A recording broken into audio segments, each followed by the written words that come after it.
Bien, hermanos, abran por favor sus Biblias, la palabra de Dios, ahí en el libro del Apocalipsis, capítulo 11. Hoy la predicación lleva por título Los dos testigos. Y es muy interesante todo. Entre más avanzamos en el estudio del Apocalipsis, más entendemos el carácter, la forma, la naturaleza de Dios.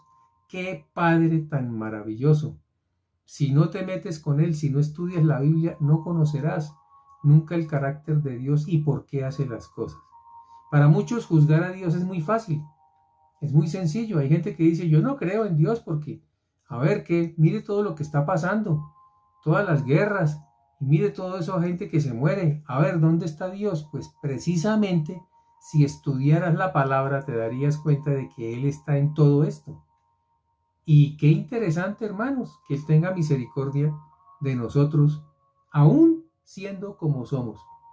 Recuerda que Dios no nos ama por lo santos y perfectos. Nos ama porque, hermanos, murió por nosotros, pagó con sangre.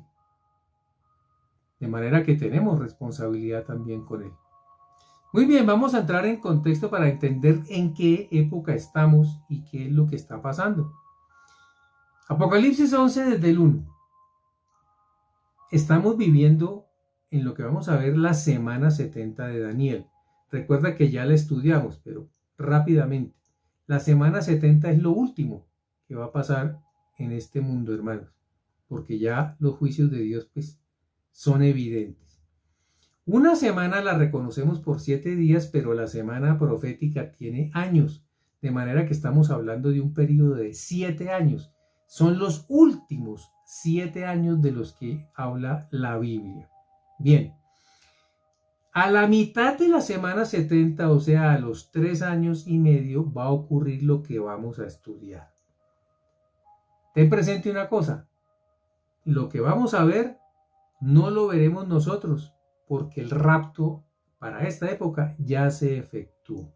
Estamos esperando nuestro día, hermanos, por eso estemos alegres. Nosotros somos de los que tenemos esperanza. Recuerda que el rapto es nuestra esperanza bendita o esperanza bienaventurada, como le llama Pablo. Estamos esperando. Esto que vamos a leer no lo vamos a vivir, pero si tú tienes familia, amigos, gente amada que todavía no quiere y no puede creer en Jesucristo, debes estar pendiente para poderles compartir. Diles que crean en Dios. No cuesta nada, escucha, arrepentirse y buscarlo. Pero vas a ver lo terrible que es, hermanos, el sentimiento y el corazón de esta gente del tiempo del fin. Versículo 1 de este Apocalipsis 11. Entonces me fue dada, ¿quién habla? El apóstol Juan, allí en Patmos, recibió esta revelación. Me fue dada una caña semejante a una vara de medir, algo como un metro que llamamos nosotros, o una cinta métrica. Y se me dijo, levántate y mide el templo de Dios y el altar y a los que adoran en él. Bien, el apóstol Juan nos dice, enseñado por el Espíritu Santo, guiado por él, que él tomó una caña. Este es el instrumento que sirve para medir. ¿Por qué? Porque Dios quiere que sepamos dimensiones, no solo dimensiones exactas, sino dimensiones espirituales. Dios dice, ve y mide, pero no es todo el templo. La palabra para que se está utilizando en este versículo es neos y significa los lugares santos del templo. Únicamente eso fue y le dijo el Señor a Juan, ve y mide los lugares santos del templo. Levántate y mire. El versículo 2 dice, pero el patio que está fuera del templo, déjalo aparte, lo dividió, y no lo midas. ¿Por qué? Porque ha sido entregado a los gentiles. Recuerda que en el Nuevo Testamento se habla de los gentiles como aquellos hombres como nosotros que no nacimos en Israel, no somos judíos de nacimiento. Pero aquí la palabra gentiles se refiere ya, porque ya nos fuimos nosotros, entonces ya no se refiere a nosotros, sino a la gente que es de otras naciones y que no tienen nada que ver con Dios ni con su pacto. Sin embargo, están allá. Y dice la Biblia que esos gentiles hollarán, y ellos hollarán la ciudad santa 42 meses. El patio es para los gentiles, o sea, Dios dejó ese espacio para la gente que no tiene pacto con Él. Mira lo hermoso que es Él. La parte de afuera es para esos que aún no conocen, no saben, no tienen idea, son tercos, son duros. Y por eso hay que entender, hermano, que para esa época tal vez hayan, Dios no quiera, familiares tuyos, amigos a los cuales les has hablado, les has dicho, por favor, creen en Jesucristo, lo que hemos estudiado de los tiempos del fin es muy duro, es terrible, ¿quién puede aguantar? ¿Qué te cuesta? Ora por él, sigue por él, y si tú eres un creyente del Señor, ya te habrás ido, pero eso no quiere decir que como ya te fuiste, pues no importa lo que le pase a los demás. Esto lo tenemos que estudiar para saber qué viene para el mundo. Así ya no estemos en él. Recuerda que si de verdad eres un creyente, un seguidor de Jesucristo, tú te ganas las cosas amando a otros, cuidando a otros, aunque ya no estemos, hermanos. Tal vez muchos estén pasando tribulación como esta que estamos leyendo y alguna vez se van a acordar de lo que tú les dijiste y se van a arrepentir. Son tiempos donde ya ni el poder del Espíritu Santo va a estar igual y ya no habrá personas que les ayuden a entender. Va a ser muy difícil. Por eso una palabra que tú le digas a alguien, así sea duro, terco, y tú veas que no hay nada en él, hasta habrá alguien que ya te sacó de quicio y tú dijiste, no le vuelvo a decir nada. No tengas esa actitud. No la tengas porque esta persona, para cuando llegue el día tan doloroso que no aguante más, se va a acordar de lo que tú le dijiste. Bien, avancemos. Muy bien, Dios ama a todos los hombres, no tiene acepción de personas, pero aquí divide unos de otros. Vamos a ver por qué. El líder de todo en este momento, en esta época, es el anticristo.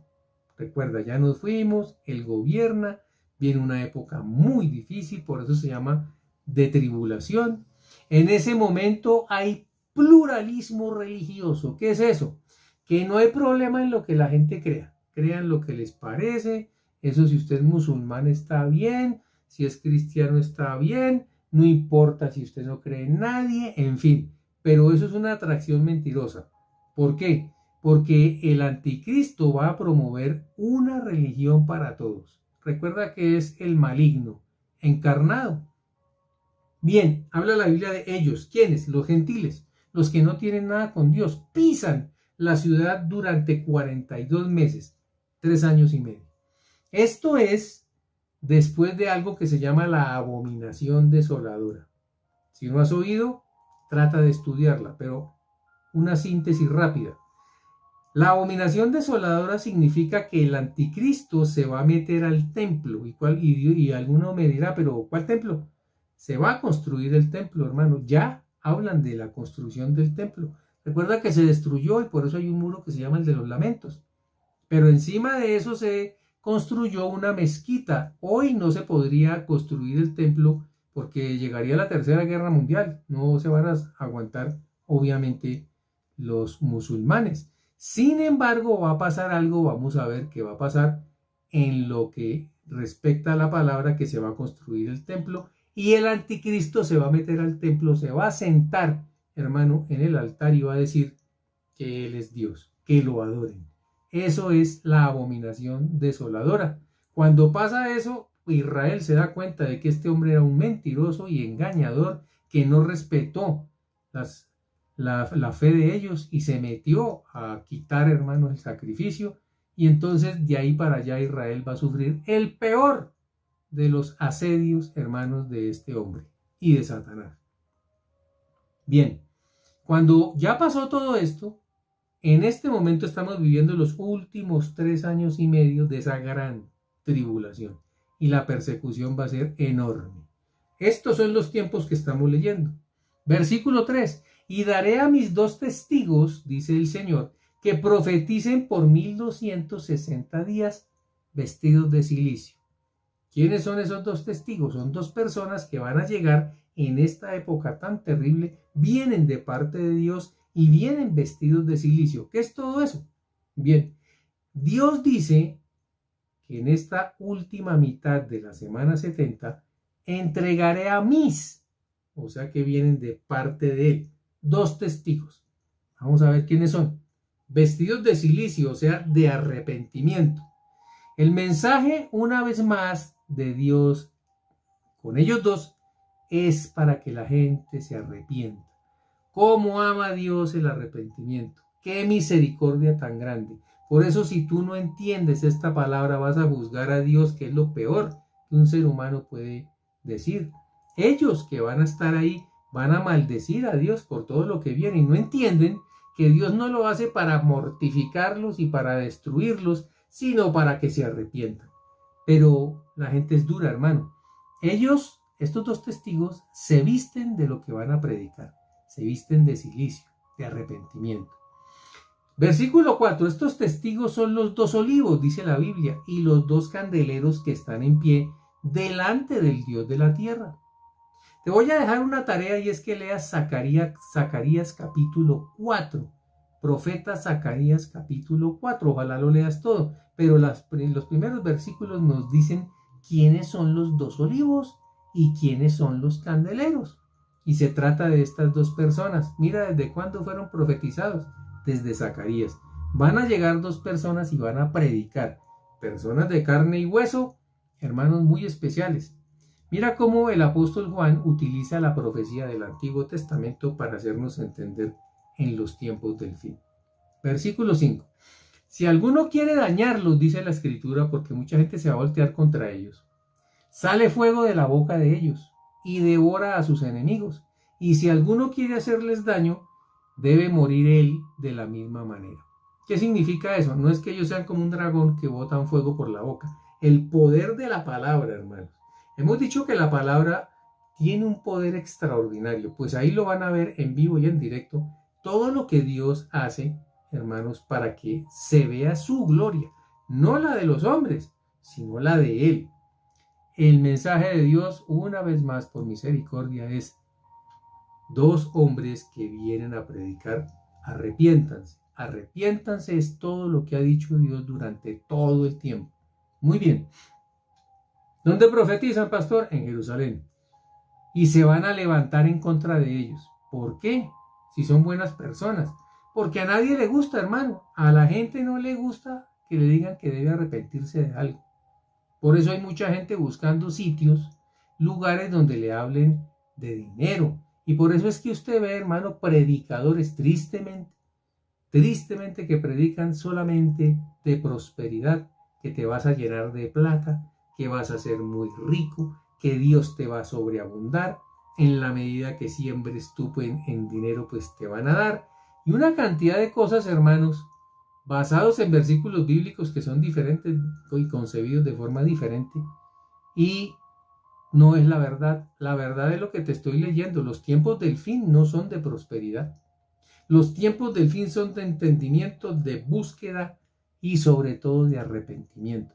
Como ese no es el mensaje de estos hombres, pues los van a detestar. Los van a detestar. Pero si lo hacen, si vienen contra ellos, saldrá fuego de su boca. Ese significado especial que tiene esa predicación es que vendrá castigo para los enemigos de la profecía. Definitivamente para los que no quisieron creer y no se acogieron a la misericordia de Dios. Versículo 6.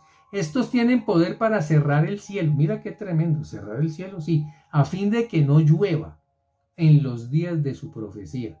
Y tienen poder sobre las aguas para convertirlas en sangre y para herir la tierra con toda plaga, cuantas veces quieran. Pues muchas personas, yo por lo menos también fui enseñado hace muchos años que los dos testigos pues eran fáciles de identificar, que uno era el profeta Elías y el otro era Moisés. Y la verdad, la Biblia nos deja detalles que pues hacen alusión a ellos, porque cuando se hablan, por ejemplo, de que se va a cerrar el cielo, de que no va a llover, pues eso lo hizo Elías, el profeta de fuego, quien oró y no cayó, hermanos, más lluvia sobre la tierra. Esos detalles que Dios nos muestra, pues identifican. Sin embargo, de plano no está diciendo la Biblia que son ellos. Parece que habla de ellos y nos acogemos a lo que Dios nos dice. Bien, ¿qué va a pasar entonces? Que la lluvia es bendición. Esto quiere decir que Dios no va a volver a enviar bendición en esta época. No viene lluvia. ¿Por qué? Porque mira todo lo que está pasando. Son épocas de castigo. Son épocas difíciles. No habrá bendición, sino que se cerrará el cielo. No cae la lluvia. Y Moisés puede ser el otro, porque el episodio de las aguas, recuerda que se convirtieron en sangre, le correspondieron a él. De manera, hermanos, que sí, podemos mirar la escritura y también pues llegar a la conclusión que están hablando de Elías y de Moisés. También se habla de las plagas, y en Egipto hubo plagas. Es claro el mensaje, hermano, pero no lo enseñamos de plano así porque la Biblia no lo está diciendo, aunque nos está revelando. Versículo 7. Cuando hayan acabado su testimonio, la bestia que sube del abismo hará guerra contra ellos y los vencerá y los matará. Una vez más, no se trata de un monstruo, sino de el gobierno. Recuerda que bestia en esta parte del Apocalipsis, en este libro que estamos estudiando, significa un gobierno, un reino, un imperio, un modo de gobernar. Viene contra ellos ese gobierno y va a hacer guerra contra ellos y los va a matar. ¡Qué terrible! ¿Por qué permite Dios que esto ocurra?, dirá alguien. El pensamiento de sabiduría humana, mis hermanos, está asociado a que vivir es abundancia, es regalo, es premio, y tenerlo todo es el más grande de los premios sobre esta tierra. Ese es el concepto humano, sabiduría humana. Y Dios nos está mostrando que Él escogió a dos personas muy especiales. Elías, que está hablando la Biblia, y Moisés son íconos en todo lo que es nuestra creencia, nuestra fe. Son hombres muy especiales, amorosos, entregados, siervos de Dios. Sin embargo, permite que mueran. ¿Por qué? Porque realmente para Dios, hermano, el premio no está aquí. Lo hemos dicho muchas veces, está allá. La muerte es simplemente la forma en que cambiamos de dimensión. Nos trasladamos para la bendición eterna. Aquí es un martirio, es terrible todo lo que está pasando. Y ni hablar de lo que estamos leyendo, que es los últimos días. Bien, no es entonces, hermanos, el premio más grande tenerlo todo y el dinero más tremendo aquí en la tierra cuando mire lo que está pasando. ¿De qué le sirven a los ricos y a los que tienen muchas cosas vivir en estos tiempos? De nada. No sirven de nada si no conocen quién es Dios. Muy bien, ellos sí saben que su galardón está en la otra vida y que ya hicieron lo suficiente y se van con el Señor para el resto de la eternidad. Se habla entonces de la resurrección. Morir y vivir es resucitar. Es finalmente ese acceso de la misma forma que lo hizo nuestro Señor Jesús. Todo lo que Él hizo, hermano, fue para nosotros, incluida obviamente la resurrección. Y sus cadáveres, dice el versículo 8, estarán en la plaza de la grande ciudad que, en sentido espiritual, se llama Sodoma y Egipto. Mira qué tremendo esto. Vamos a volverlo a leer. Y sus cadáveres, los cadáveres de las dos personas que bajaron del cielo a ser testigos, a testificar, o sea, a predicar, enseñar, a llevar la palabra de Dios en tiempos muy difíciles, adversos. A eso vinieron ellos dos. Si son Elías y Moisés, obviamente. Son personas que murieron y sus cadáveres los dejaron, hermano, ahí botados en la plaza para que todo el mundo los viera. Eso era la forma como en los imperios anteriores degradaban a las personas para que la gente dizque cogiera escarnecimiento. Bueno, Sodoma y Egipto está poniendo la palabra identificándolos espiritualmente. No son buenos lugares definitivamente. La Biblia dice en el sentido espiritual que se llama Sodoma y mira qué tremendo todo lo que es el homosexualismo, la comunidad LGBTI, todo lo que está dominando el mundo y que en esa época va a ser todavía peor. Y Egipto, que es el mundo y todos los placeres. Así se llama espiritualmente esa ciudad que no quiso enterrar, hermano, que no quiso honrar a esas personas que murieron. Se van a burlar, se van a reír y los van a degradar. La inmoralidad de los líderes, porque ellos son los que permiten todo esto, es puesta de manifiesto. Egipto, una vez más, recordemos, es el mundo, y el homosexualismo que se está viviendo hoy, el lesbianismo y todas estas comunidades terribles son hermanos en contra de Dios. Y los políticos han tomado la acción de seguirlos a ellos y olvidarse de lo que opina Dios. Por eso Dios está haciendo todo esto que estamos viendo hoy. Bien, hay un conflicto entre obedecer a los hombres hoy, el gobierno, que crean leyes anti Dios que son inmorales y corruptas. Mucha gente va a tener ese conflicto, pero Dios por eso nos enseñó también varias veces que es necesario obedecer a los hombres o a Dios. ¿A quién vas a obedecer? Pablo dijo claramente, hay que obedecer a Dios y no a los hombres. Bien, obedeceremos entonces la santa ley, hermano, la justicia del Altísimo. Verso 9. Y los de los pueblos, tribus, lenguas y naciones verán sus cadáveres por 3 días y medio, y no permitirán que sean sepultados. Una vez más, no permiten que los sepulten. Es ofensivo, es degradante, es horrible lo que hacen ellos. Recordemos que estas personas son de Dios, son testigos de Dios. Una vez más, una ofensa, no contra ellos, que pues ya murieron y sus cadáveres no fueron honrados, pero sí es una burla más en contra de Dios. Es un desprecio definitivamente para el Altísimo. Y los moradores de la tierra se regocijarán sobre ellos y se alegrarán, y se enviarán regalos, mira, unos a otros, porque estos dos profetas habían atormentado a los moradores de la tierra. Dos clases de personas, dice la Biblia, que estarán en el mundo, hermano. Los que habitan los cielos, y esto no se refiere al lugar geográfico, los que están arriba, no.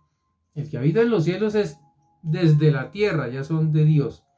Y los que habitan, o los moradores de la tierra, que son los que se oponen a Dios. El morador de la tierra, hermano, es aquel, dice la Escritura, que está en contra de Dios. En esta época, ¿no? Enviarse regalos significa victoria. Felicitaciones unos con otros, como tipo Navidad, que no es de Dios, pero es lo mismo. Regalo para allá, regalo para acá, qué victoria, qué cosa grande, eso es una alegría enorme. Imagínate tú enviarse un regalo unos con otros porque mataron a alguien. Así de mal estará el mundo. Y es que los profetas atormentaban a esta gente. Volvemos a decir, predicar acerca del arrepentimiento es un tormento para todos los que no quieren hacerlo. Que le digan que usted está haciendo mal, que está robando y eso es malo, y usted se coja la cabeza y ahora yo qué hago, si tengo mucha plata. Pero hay que decirlo. Por eso vemos hoy que en las familias hay división. El Señor lo dijo desde el principio, que Él no vino, hermano, a que todo el mundo estuviera así unido, sino Él vino a crear división. ¿Cómo así? Sí, porque hay unos que lo van a entender y lo van a aceptar, y otros va a ser muy difícil. Aquí lo estamos viendo. Porque en el mundo, escucha esto, no todos tienen la humildad para pedirle perdón a Dios. Con todo esto que está ocurriendo y lo que les está pasando, ni comida tienen, ni agua. Tienen los días más difíciles, las enfermedades más terribles, las guerras más salvajes, pero aún así prefieren ofender a Dios y no arrodillarse y pedirle perdón. Qué tremendo. Muchos dirán, pero si eso es fácil arrodillarse, pero el ego de estas personas ya es tan enorme, hermanos, que no lo harán.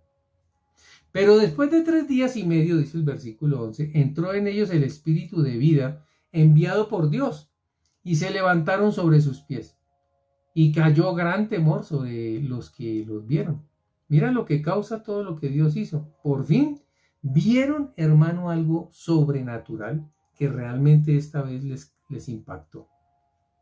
Repito, después de 3 días y medio entró en ellos el espíritu de vida, volvieron a vivir. Eso sí les causó algo impactante. Ese espíritu, es enviado por Dios, porque Dios es el que da vida.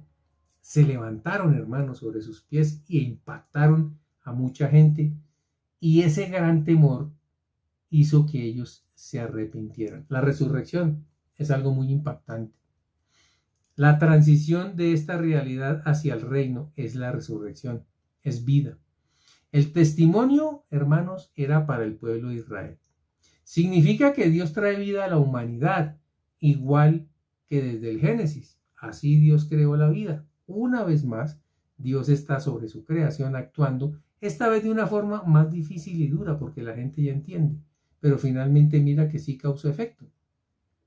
En el Apocalipsis 8 y 9, que ya los estudiamos, nos causó mucho impacto que los juicios de Dios son demasiado duros, y aunque no estaba la ira de Dios todavía, porque la ira de Dios es al 100% cuando ya Dios destruye todo, pero Dios comienza por etapas, por fases. Primero acabó la tercera parte, hermano. ¿Por qué la tercera parte y no todo? Porque Dios quiere que ese golpe, que ese impacto, así como el que estamos viendo, lleve a que la gente se arrepienta. Sigue Dios siendo misericordioso hasta el fin. Por eso se cumple su palabra. El Dios de nosotros es un Dios de extrema misericordia. Gracias a Él que Él es así, hermanos. Y por su misericordia estamos vivos. Muy bien. Sigue el Señor avanzando, versículo 12. Y oyeron una gran voz del cielo que les decía: subid acá. Y subieron al cielo en una nube, y sus enemigos los vieron. Los arrebató una vez más el Señor. Qué tremendo. Elías, por ejemplo, sería otra vez arrebatado. Ya una vez le sucedió. En aquella hora hubo un gran terremoto, y la 10ª parte de la ciudad se derrumbó. La 10ª parte. Y por el terremoto murieron en número, más o menos, hermanos, 7,000 hombres, y los demás se aterrorizaron y dieron gloria al Dios del cielo. Qué impactante, qué maravilloso. Dios sabe cómo hace hasta el final con la gente. El 10% se derrumba, quiere decir que Dios ya les tuvo en cuenta que se iban, hermanos, a convertir varios. Por eso fue un golpe más suave. Solamente el 10% se derrumbó. No fue, hermanos, todo. Dios respetó el 90%. Es como tener misericordia dentro de ese duro golpe. Y 7,000 se mueren. El resto se atemorizaron y le dieron gloria a Dios. Eso es todo lo que busca Dios. Arrepiéntete y búscalo. Eso es lo que Él dice desde el principio hasta el fin. Y mira cómo tienen que pasar tantas cosas para que la gente realmente por fin sepan lo que quiere Dios. Miremos eso, hermano. Tengámoslo en cuenta. Si tú y yo ya nos fuimos porque para la misericordia y por su gracia estaremos con Él, tendremos paz en el corazón cuando le hayamos predicado a muchos que así no nos oyeron, nos van a oír en un momento determinado que va a ser crucial para sus almas. Muy bien. Dios trae juicio para aquellos entonces que son duros, que finalmente no le den la gloria y que no cambian de manera de pensar. Pero mira que Dios sí va a salvar a mucha gente en medio de semejante episodio tan terrible que es una muerte durísima. Un dolor extremo, hermano. Bien, esto ocurre precisamente, dice la Biblia, antes del tercer ay. Acuérdate que son 3. El segundo ay ya pasó, dice el versículo 14. Estamos viendo el fin de ese segundo ay. Y ahora el tercero viene pronto. ¿Ese cuál es? La 7ª trompeta. Hermanos, qué terrible. Son 7 juicios de 7 trompetas.